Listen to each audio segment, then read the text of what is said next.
نشأنا وعلى الحب نعيش ونحيا. بسم الله الرحمن الرحيم. الحمد لله والصلاة والسلام على رسول الله وعلى آله وصحبه ومن والاه.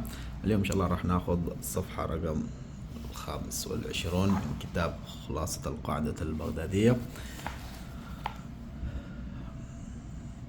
اللي هو تابع قراءة كلمات بالحركات الثلاثة.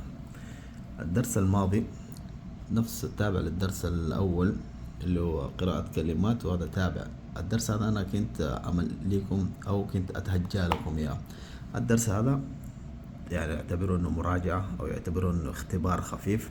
كل واحد هو راح يقرأ بنفسه، راح تكتبه وراح تقرأ بنفسه نفس الطريقة اللي كنا نقرأ. يعني علم علم، نهي يا نهي، كبير كبير، يفي يفيد، دهن. راح تكمله كامل المربع هذا.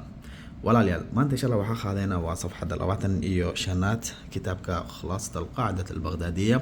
darsigan wuxuu la socdaa darsigii la soo dhaafay, nafs طريقة darsigan usoo akhrinay ayaa darsiganana ayaa usoo akhrihayna. nafs طريقة ayaa usoo akhrinaysiin, nafs طريقة ayaa usoo qoraysiin, ayaa ka soo baxaysiin. waa sidii hadan ni akhri amal ayaa usoo akhrinaysiin nafs طريقة.